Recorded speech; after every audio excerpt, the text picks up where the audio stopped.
Hello students, स्वागत है आप सभी का एक बार फिर से आपके अपने YouTube channel star study centre में। आज के इस वीडियो में हम लोग देखेंगे यूपी पॉलिटेक्निक एंट्रेंस एग्ज़ाम 2022 के लिए ग्रुप ए केमिस्ट्री के कुछ इम्पॉर्टेंट क्वेश्चंस हैं। ये प्रश्न प्रवेश परीक्षा की दृष्टि से महत्वपूर्ण है तथा ऐसे प्रश्न एंट्रेंस एग्ज़ाम में पूछे जा सकते हैं। तो चलिए आज की इस क्लास को शुरू करते हैं। आज के इस क्लास का पहला क्वेश्चन है, निश्चित आकार वाले पदार्थ कहलाते हैं।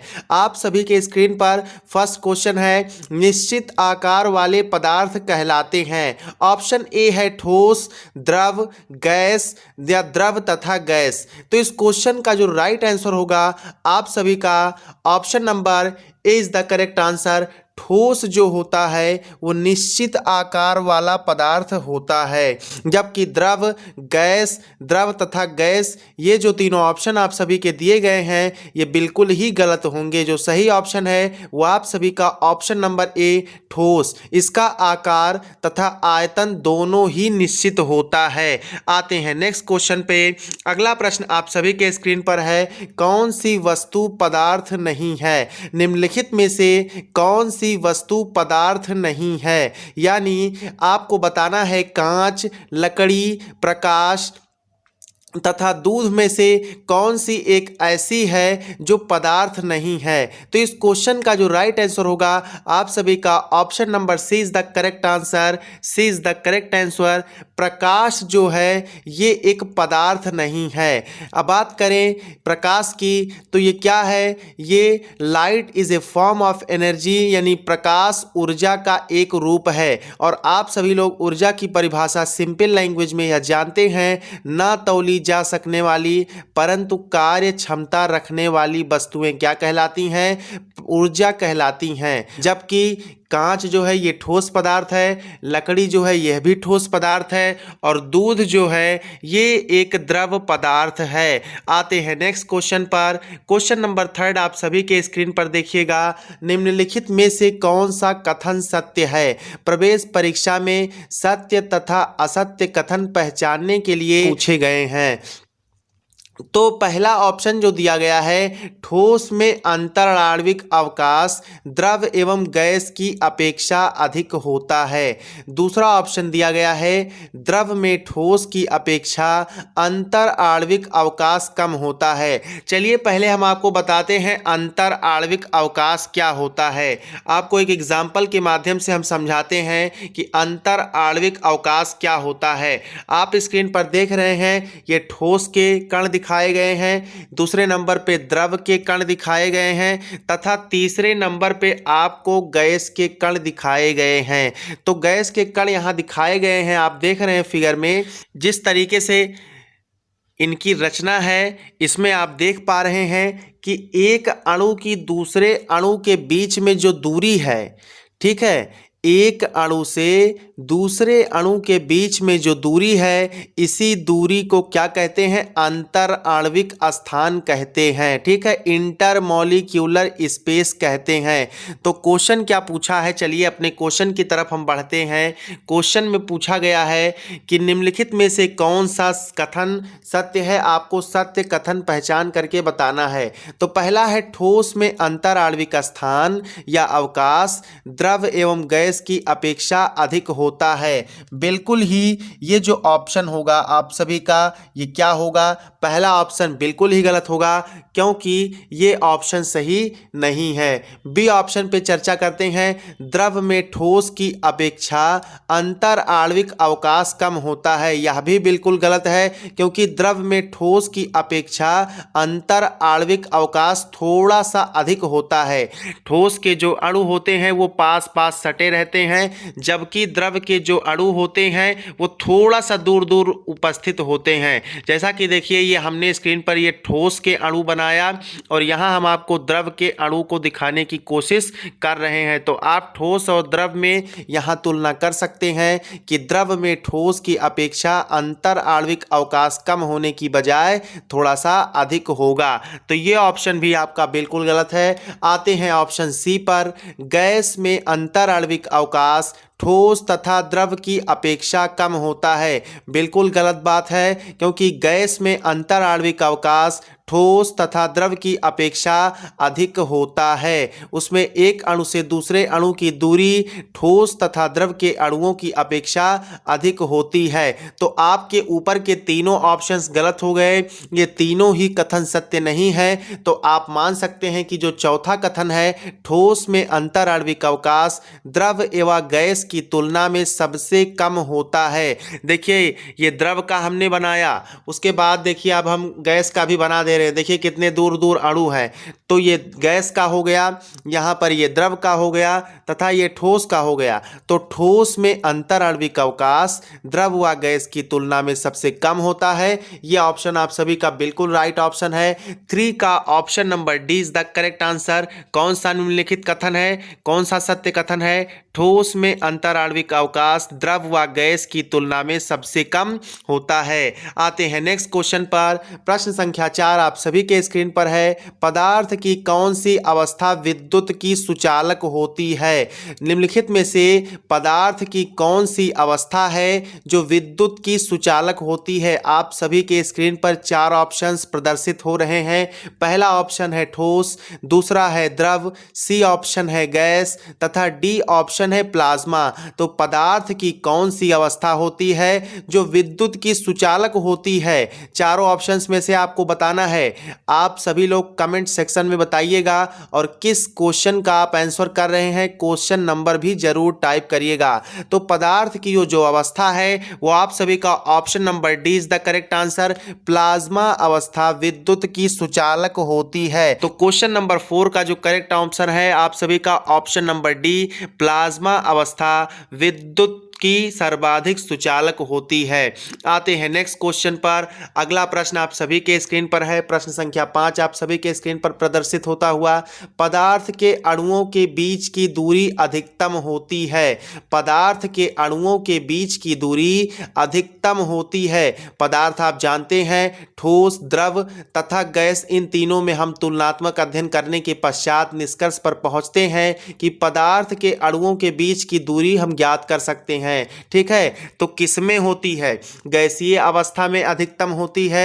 अणुओं के बीच की दूरी की बात कर रहा है, इंटरमॉलिक्यूलर डिस्टेंस को पूछ रहा है। तो गैसीय अवस्था में अधिकतम होती है दूरी, या द्रव अवस्था में अधिकतम होती है, या ठोस अवस्था में अधिकतम होती है, या द्रव अवस्था में न्यूनतम होती है? तो पदार्थ के अणुओं के बीच की जो दूरी होती है वो गैसीय अवस्था में सबसे अधिक होती है। एक अणु यहां होगा तो एक अणु यहां होगा, एक अणु यहां होगा। देखिए इस तरीके से दूर दूर होते हैं। जबकि द्रव में क्या होते हैं? द्रव में थोड़ा पास होते हैं। कितना होते हैं? थोड़ा सा पास होता है। और ठोस में क्या होता है? वो एकदम नजदीक होता है। ठीक है, बिल्कुल समझ लीजिए, उसमें स्थान बहुत कम होता है। आप इस चित्र के माध्यम से समझ सकते हैं। पदार्थ के अणुओं के बीच की दूरी होती है गैसीय अवस्था में अधिकतम। तो क्वेश्चन नंबर 5 का option number A is the correct answer. आते हैं नेक्स्ट क्वेश्चन पर। अगला प्रश्न आप सभी के स्क्रीन पर है, जो कि एक न्यूमेरिकल है। इस तरीके के न्यूमेरिकल्स प्रश्न प्रवेश परीक्षा में पूछे जा सकते हैं। 27 डिग्री सेल्सियस का केल्विन मापक्रम में मान होगा। 27 डिग्री सेल्सियस का केल्विन मापक्रम में मान कितना होगा? 200 केल्विन, 300 केल्विन, 373 केल्विन या 379 केल्विन? तो आप सभी लोग इसका एक फार्मूला जानते हैं। क्या फार्मूला आप सभी लोग जानते हैं कि 273 plus T degree Celsius, T degree Celsius equal to K T. ठीक है, टेम्परेचर इंटू केल्विन, ये फार्मूला होता है। या आप इसी को इस तरफ लिख दें और 273 प्लस टी डिग्री सेल्सियस को दाहिने तरफ रिप्लेस कर दें। तो ये जो टी डिग्री सेल्सियस है, यहाँ पर आप क्या रखेंगे? 27 डिग्री सेल्सियस मान रख देंगे। उसके बाद में 273 प्लस 27 डिग्री सेल्सियस कितना हो जाएगा? Option number B is the correct answer. 300 kelvin सही होगा। तो 27 डिग्री सेल्सियस का केल्विन मापक्रम में मान 300 केल्विन होगा। इस तरीके से प्रश्न प्रवेश परीक्षा में अक्सर पूछे गए हैं। आते हैं नेक्स्ट क्वेश्चन पर। प्रश्न संख्या 7 आप सभी के स्क्रीन पर है। जिस ताप पर द्रव का वाष्प दाब वायुमंडलीय दाब के बराबर हो जाता है उस ताप को कहा जाता है। जिस ताप पर द्रव का वाष्प दाब वायुमंडलीय दाब के बराबर हो जाता है उस ताप को कहा जाता है। देखिए, द्रव का वाष्प दाब, मान लीजिए कि आपके पास पानी है, पानी कैसा है, एक द्रव है, तो उसका वाष्प दाब और वायुमंडलीय वायु दाब के बराबर यानी एटमॉस्फेरिक प्रेशर के बराबर हो जाए तो उस ताप को क्या कहा जाता है? हिमांक कहा जाता है या क्वथनांक कहा जाता है या गलनांक या क्रांतिक ताप। बहुत ही इजी क्वेश्चन है, सिंपल क्वेश्चन है। तो इस क्वेश्चन का करेक्ट आंसर होगा option number B is the right answer, क्वथनांक कहा जाता है। Option number B is the correct answer. आते हैं अगले प्रश्न पर। प्रश्न संख्या 8 है, पदार्थ की गैसीय अवस्था में होती है। पदार्थ की गैसीय अवस्था में क्या होती है? अधिकतम गतिज ऊर्जा, अधिकतम स्थितिज ऊर्जा, न्यूनतम गतिज ऊर्जा या न्यूनतम स्थितिज ऊर्जा। तो पदार्थ की गैसीय अवस्था में क्या होती है? अधिकतम गतिज ऊर्जा होती है। Option number A is the correct answer. आते हैं नेक्स्ट क्वेश्चन पर। अगला प्रश्न देखिए, आप सभी के स्क्रीन पर आ चुका है। प्रश्न संख्या 9 है। देखिएगा, किसी ताप पर गर्म किए बिना द्रव की सतह से अणुओं के धीरे धीरे वायु में मिलने की क्रिया को क्या कहते हैं? क्या कहते हैं? मान लीजिए ये हमने एक सतह बनाया, इसमें क्या है? इसमें लिक्विड है, इसमें द्रव है। अब ये द्रव के अणु जो है इसको गर्म ना किया जाए और स्वतः ही धीरे धीरे ये क्या करें? जा करके वायु में मिलने लगे, तो इस क्रिया को क्या कहते हैं? क्या कहते हैं भैया? इस क्रिया को वाष्पन कहते हैं, इवेपोरेशन कहा जाता है। किसी ताप पर गर्म किए बिना द्रव की सतह से अणुओं के धीरे धीरे वायु में मिलने की क्रिया को वाष्पन कहा जाता है। Option number D is the correct answer. Question number 10 आप सभी के स्क्रीन पर है। ऊर्ध्वपातन द्वारा शुद्ध किया जाता है। ऊर्ध्वपातन द्वारा शुद्ध किया जाता है। किसे शुद्ध किया जाता है? नवसादर को, नमक को, सल्फर को या पेट्रोल को शुद्ध किया जाता है। तो देखिएगा, ऊर्ध्वपातन, सब्लिमेशन इसको अंग्रेजी में कहा जाता है। तो ऊर्ध्वपातन द्वारा नवसादर को शुद्ध किया जाता है। बात करें यदि नवसादर की, तो ये अमोनियम प्लस आयन तथा क्लोरीन माइनस आयन के संयोजन से बना होता है। इसका फार्मूला क्या होता है? NH4Cl होता है। क्या होता है? NH4Cl होता है। आपसे एंट्रेंस एग्जाम में पूछा जा सकता है कि निम्नलिखित में से नवसादर का सूत्र है। चूंकि आपकी प्रवेश परीक्षा जो होती है वो क्लास 9th और 10th के बेस पर होती है। क्लास 9th और 10th के बेस से फिजिक्स, केमिस्ट्री और मैथमेटिक्स से क्वेश्चंस पूछे जाते हैं। 50 क्वेश्चंस मैथमेटिक्स के और 25 फिजिक्स और केमिस्ट्री के रिस्पेक्टिवली पूछे जाते हैं। आते हैं नेक्स्ट क्वेश्चन पर। अगला प्रश्न आप सभी के स्क्रीन पर है। शुष्क बर्फ है या सूखा बर्फ है कह लीजिए। ऑप्शन नंबर ए है बर्फ, बी है कार्बन डाइऑक्साइड, सी है कपूर या डी है ठोस कार्बन डाइऑक्साइड। तो प्रश्न संख्या जो 11 है, शुष्क बर्फ है, इसका option number D is the correct answer, ठोस कार्बन डाइऑक्साइड, सॉलिड CO2 शुष्क बर्फ होता है। प्रश्न संख्या 12 है। किस ताप पर जल का घनत्व अधिकतम होता है? किस टेम्परेचर पर वाटर की डेंसिटी मैक्सिमम होती है? 0 डिग्री सेल्सियस पर या 100 डिग्री सेल्सियस पर या 4 डिग्री सेल्सियस पर या 273 केल्विन पर? तो इस क्वेश्चन का प्रश्न संख्या 12 का जो सही आंसर होगा आप सभी का option number C, 4 degree Celsius पर वाटर डेंसिटी मैक्सिमम होती है। आते हैं नेक्स्ट क्वेश्चन पर। ये सभी प्रश्न महत्वपूर्ण है, आप सभी लोग नोट्स एक बनाते चलिए। प्रश्न संख्या 13 है। एक वायुमंडलीय दाब या 1 एटमॉस्फेरिक प्रेशर कितने के बराबर होता है? 1.01325 × 10⁵ पास्कल या ऑप्शन बी है 1.01325 × 10⁴ पास्कल या ऑप्शन सी है 10.1325 × 10⁵ पास्कल या ऑप्शन डी है 10.1325 इंटू 10⁻6 पास्कल। तो एक वायुमंडलीय दाब जो है वो कितने के बराबर है ये आप सभी को बताना है। तो एक वायुमंडलीय दाब जो होता है वो 1.0135 गुणे 10⁵5 पास्कल के बराबर होता है। अब यहीं पर आपसे पूछ लिया जाए पास्कल किसकी एसआई यूनिट है, तो आपको बताना है कि ये प्रेशर की एसआई यूनिट होती है, यानी दाब की एसआई मात्रक जो होता है वो पास्कल होता है। क्वेश्चन आपसे पूछा जा सकता है।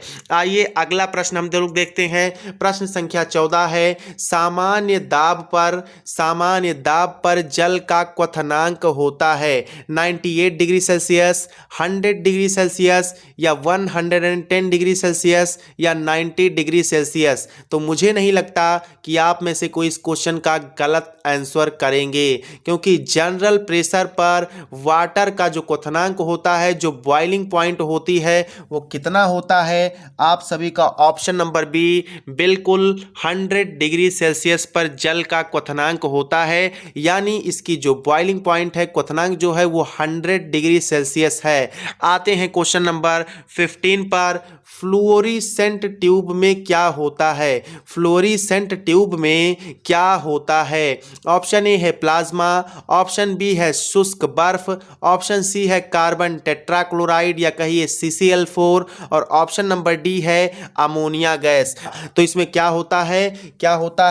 प्रश्न संख्या 15 का option number A is the right answer, plasma होता है। या तो आपसे क्वेश्चन ये पूछे कि प्लाज्मा पाया जाता है, चार ऑप्शन आपको दे, एक दे फ्लोरोसेंट ट्यूब, कंपैक्ट डिस्क दे, या ए और बी दोनों दे, या इनमें से कोई नहीं दे, तो आपको फ्लोरीसेंट ट्यूब पर टिक करना है। आई होप कि ये सारे क्वेश्चंस आपको समझ में आए होंगे।